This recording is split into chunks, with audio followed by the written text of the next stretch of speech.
سماعتاتنان دبسومن كأزخ خيد رئيوس لخا كأنا بمعبار ويشتوي كلها شم عبري هلو نخبرت السمكار سوق بطاي كملو نبرها تزلني تجرقان على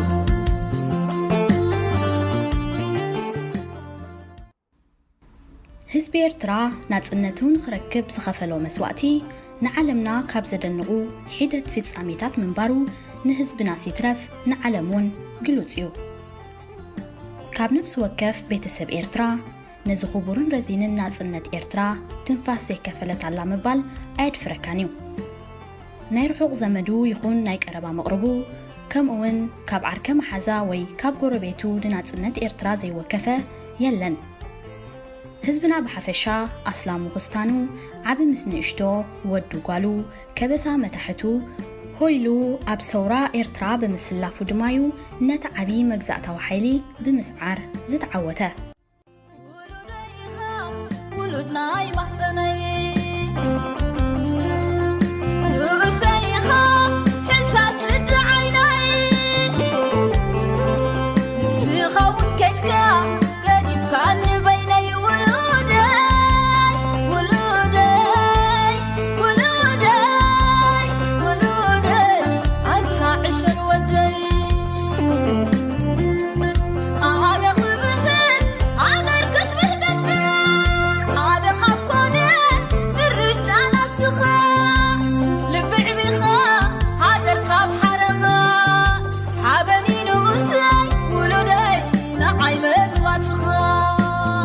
تبلالا أديها سنبسا تبلالا أديها صبرني كرعيدنا تبلالا እምበኣርከስ ኣብ ትስተናውሐ ሓርነታዊ ጉዕዞ መስዋዕት ክንከፍል ናይ ግድን እዩ ነይሩ።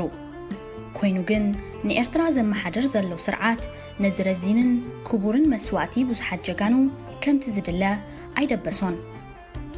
ዓመት መፀ ብዘብለጭልጩ ቃላት እንዳመሓልካ ዝረጋገጽ ክብሪ ጀጋኑ የለን። ከም ፋሽን ተወሲዱ ኣብ ስደት ዘለዉ ኣገልገልቲ ህግደፍ ኣብ ፈቐዶ ኣዳራሻት ሽምዓ እንዳብራህካን ናይ ተጋደልቲ ኣከዳድና እንዳተምየንካን ኮንጎ ሳእኒ ወዲኻ ጉሹፍ ኣብ ክሳድካን ጠልጢልካ ዝተጠወየ ኣንሶላ ተጠምጢምካ ዘቕፀልፅሉ ግጥምታት እናደርበኻን ዝግበር ክብሪ ስውኣት ንሙስሊምነት ጥራዩ። እቲ ምንታይ እንተበልካስ ስውእ ብህግደፍ ተጠሊሙ እምበር ኣይተኻሕሰን። ካሕሳ ስውኣትና ግን እንታዩ ንዝብል ሕቶ ምስ ንምርምር ኤርትራን ህዝባን ንኽርህቦ ዝሓለፉ ቀያሕቲ ውሉዳ ነቲ ተካእ ወለዶ ንኽርህቦ ዳ እምበር ንኽሓስሞ ኣይነበረን።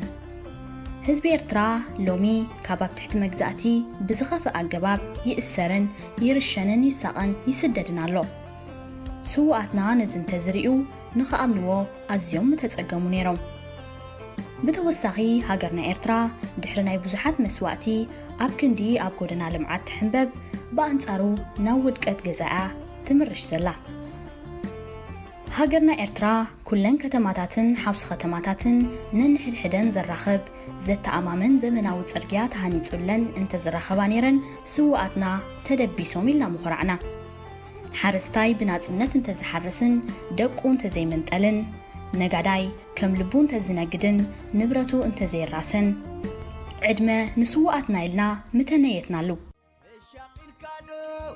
ጫው ታሲኢኑ ዙርያኻ ሓጢኑ ስክፍ ታሕዲርካ ተኽልፍ ፈልስኻ ቀምሲሉ ባዲሙ ጋንዶ ኾይኑካ ፍጹም ዘይግምት ዝተሓብ ምስጢር ትርጉም መስዋዕቲ ክትነግር ወፂኻ ካብ ዓሚቕ መቓብር ሓዳለት ይርካልእ ዝሓደፍካ ስለ ቀሊምዶ ትደኒ ትኸውን ታጐና መንእስያትና ኣብ ክንዲ ስደትን ከርተትን ኣብ ሃገሮም ብሰላምን ርግኣትን እንተዝመሃሩን እንተዝሰርሑን ነይሮም ስውኣትና ተደቢሶም ኢልና ምተመካሕና ነርና። ብዕድመ ዝሸምገሉ ዝሸምገላን ወለዲ ተኸቢሮምን ተሓፊሮምን እንተዝነብሩን ብውልዶም ኮሪዖም ኣብ መርዓን ደርዓን ደቆም እንተዝውዕሉን ደቂ ደቆም እንተዝሓቕፉን ነይሮም ስውኣትና ቀሲኖም እዮም ኢልና ምኾራዕና ነርና።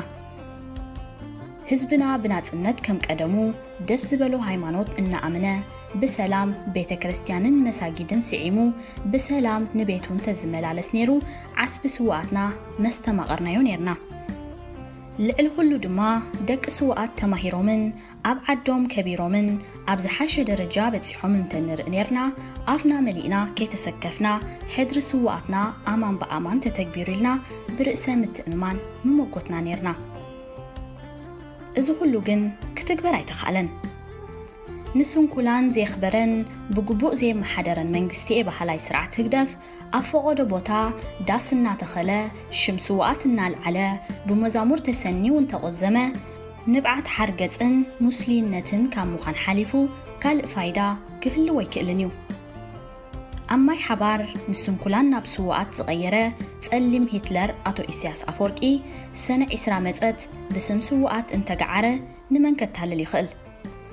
ሓንሳብ ስንኩላን ሓንቂቖም ካልእ እዋን ድማ ቀዳም ኣባጊዕ ክንሓርደሎም ኣይኮናን እናበለ ከይሓነኸ ዝሕጭጭ ውልቀ መላኺ ንስውኣት ሲይትረፍ ነቶም መስዋእቲ ዝንሓፈቶም እውን ሓንቲ ነገር ከይገበረሎምን ሕቶታቶም ከይመለሰን እንሆ 30 ዓመታት ቀሪቡ።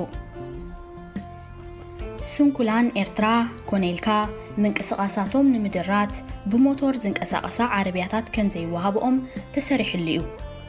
ካብ ቦታ ናብ ቦታ ንምንቅስቓስ ብኢድ ብዝድፍኣ ዓረብያታት ተጠቒሞም ሓገግ ክብሉን ክጽገሙን ምርኣይ ንቡር እዩ። ነዚ ዝረኣየ ወዲ ሃገር ሓላፍ መንገዲ ተደናጊጹ ጸገሞም ንኸቃልል ብምባል ክትሓባበሮም ምርኣይ በቲ ሓደ ወገን የኹርዕ ምንባሩ ይዝከር። ካብቲ ጨካን መንግስቲ ግን ፍታሕ ክርከብ ክሳብሎም እዋን ኣይተኻእለን። ብተወሳኺ እዞም ኣካላቶም ንናጽነት ኤርትራ ዘወፈዩ ጀጋኑ ብምኽንያት ጉድለት ጥዕናዊ ኣተሓሕዛ ኣብ ጥዕንኦም ዓበ ኣስያ ወሪድዎም እዩ። ውሕዳት ሰበስልጣን ብሃብትን ንብረትን ክትጻፍዑ ከለዉ ከምኡውን ኣብ ድላዮም ከይዶም ሕክምናዊ ክንክን ክገብሩ ክፍቀደሎም ከሎ ስንኩላን ግን ኣብ ጽሬቱ ዘይተሓለወን ድሮ ናብ ሻውል ተቐይሩ ዝነበረ ቃኘው ዝተባህለ ቦታ ብጅምላ ከም ዝርስዑ ስለ ዝተገብረ ኣደዳ ርስሓትን ሕማምን ኮይኖም እዮም። ቃኘው ኣብ ግዜ ደርጊ ጽሩይን ዘይድፈርን ቦታ ምንባሩ ዝዝከር ኮይኑ ኣብ ትሕቲ ህግደፍ ግን ብኣንጻሩ መናድቑ ተቐላሊጡ መንገዱ ተፈሓሒሩ ክትኣትዎ ዘይብህግ ብሕማቕ ጨና ዝቕበለካ ማዓስከር እዩ ተቐይሩ። ስንኩላትና ብፍላይ እቶም ኣዝዮም ኣካላዊ ማሕሰይቲ ዝነበሮም ጀጋኑ ድማ ህዝቢ ብቐሊሉ ንኸይሪኦምን ከይደናገጸሎምን ብዝብል ጨካን ውሳነ ህግደፍ ኣብ ማይ ሓባር ደርቢዎም እዩ። ኩሉ መሰላቶም ምስ ተሓረሙን ብጥሜትን ሕማምን ኣማሪሮም ምስ ኣደሙ ድማ ኩላትና ከም እንፈልጦ ቀትሪ ምድሪ ብጢት ኣብ ቅድሚ ህዝቢ ረሽንዎም እዩ። ስርዓት ህግደፍ ንህልዋት መርኣያ ንዕቀቱ ንስውኣት ድማ መርኣያ ጥልመቱ ኣብ ማእከል ከተማ ኣስመራ ኣብ ክንዲ ሓወልቲ ጀጋኑ ሓወልቲ ዘይንፈልጦ ፑሽኪን እዩ ተኺሉ። ካብዚ ዝዓቢ ጥልመት ኣሎ ክበሃል ኣይከኣልን እዩ። ከምቲ ክሰርቀኒ ዝረኣኽዎስ ክመልሰለይ ናይ ኣምኖ ዝበሃል ህግደፍ ከም ኣመሉ እንሆሎም እውን ዓመት መፀ ኣብ ፈቐድኡ ንምድንጋር ሽምዓ እናወልዐ ክብሪ ንስውኣትና እንተበለ ኣሽካዕላል ካብ ምዃን ዝሓልፍ ኣይኮነን። ስውኣትና ብዘይትግበሩ መብፃዕታትን ብዘብለጭልጩ ናይ ቃላት ሓረጋትን ክድበሱ ከቶ ኣይክእሉን እዮም።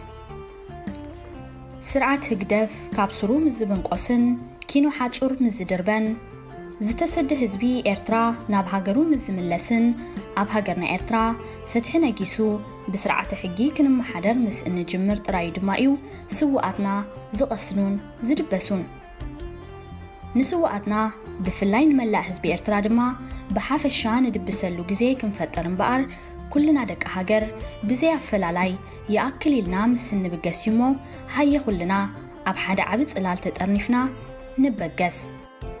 ሕጂ ግን ከንድብስ وين بعتادي حجكن كندرس نعقل ولدت بزي عبالي كلنا بحدي سميرنا كنسعرو بحق زي سقيد حدلتنا خلبت قصتهم كي قدوا كرتنا خلبت بحقيق النزاع حدلتنا خلبت قصتهم كي قدوا كرتنا خلبت بحقيق النزاع سواءتنا بزي تكبروا مبزعاتاتن بزبلج لجو نايقالات حرقاتن كدبسو كتو ايكلون يوم سرعات هقدف كابسرو مزبن قوسن كينو حاتور مزدربن زتسد هزبي إرترا ناب هاجرو مزملسن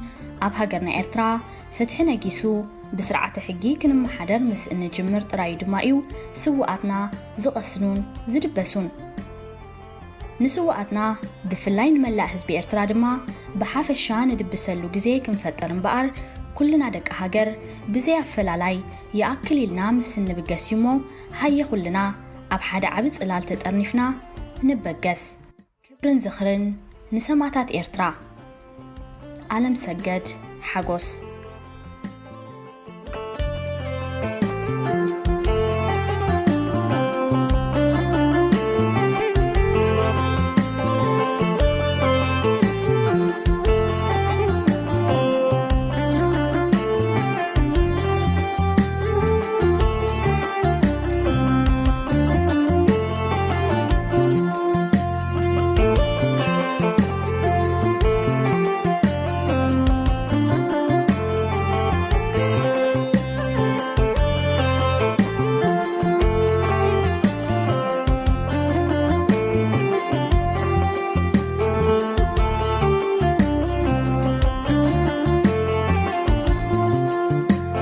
زخخيد رئيو سلخا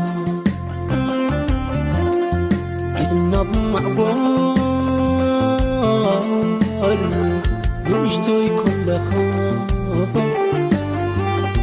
شم عبري هلو نخبرت السمكا سوق بتاي كملون عبرها تزلني تجرقان عالكا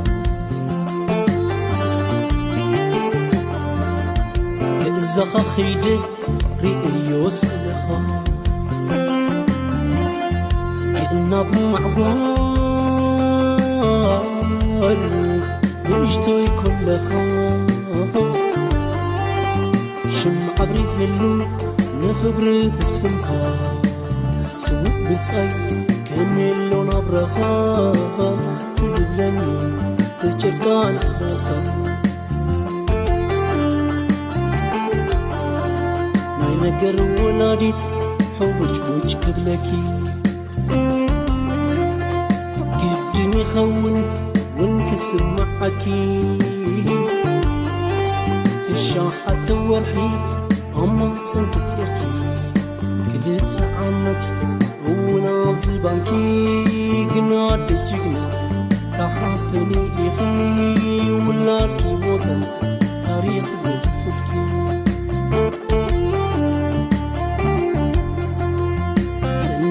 ماما أنا أقلكي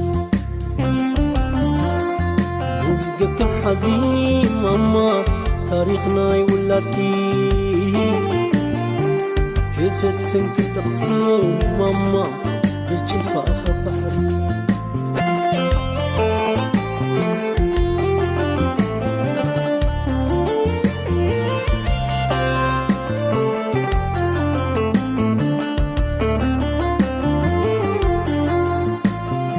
بعميرو قرات بعنتبو تطعمو بعني حمس حبو نبر قلقل دخام زي عجب ترقف وعيلهم كمقطف تقرب أرتتح قلقل عطامني حسب جقنا ودخنا يتنحن شيء حلفو ماما تنها أقر مقصد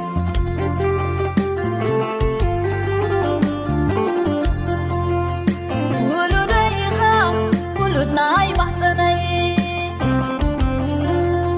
نبسيها حساس للجعيني نسيخا ونكتكا قديف كان بيني ولودي ولودي ولودي ولودي عسى عش الودي تبل الله أديها صنبصها تبل الله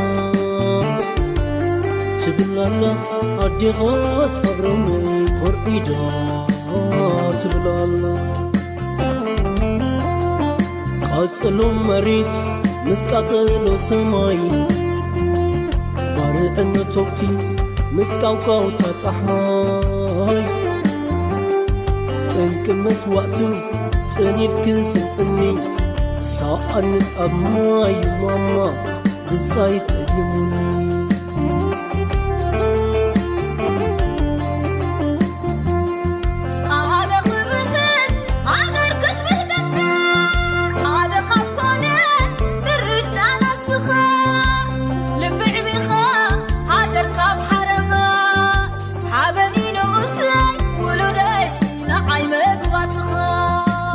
تبل الله أديها صنبصها تبل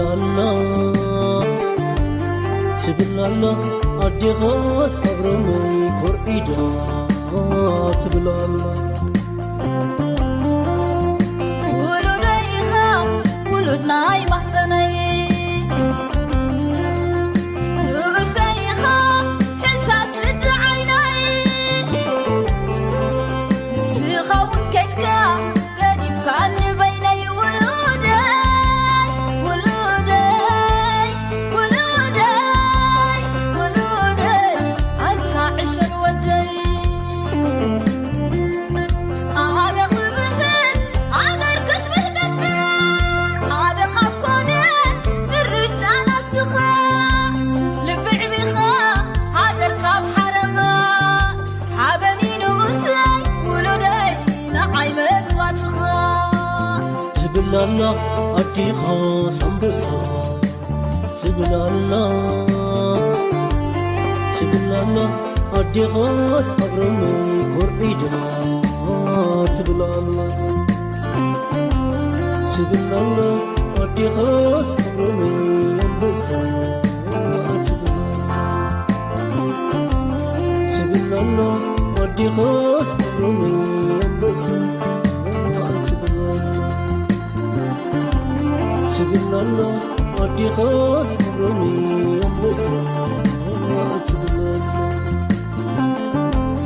تبل الله أديها صبرمي ينبسا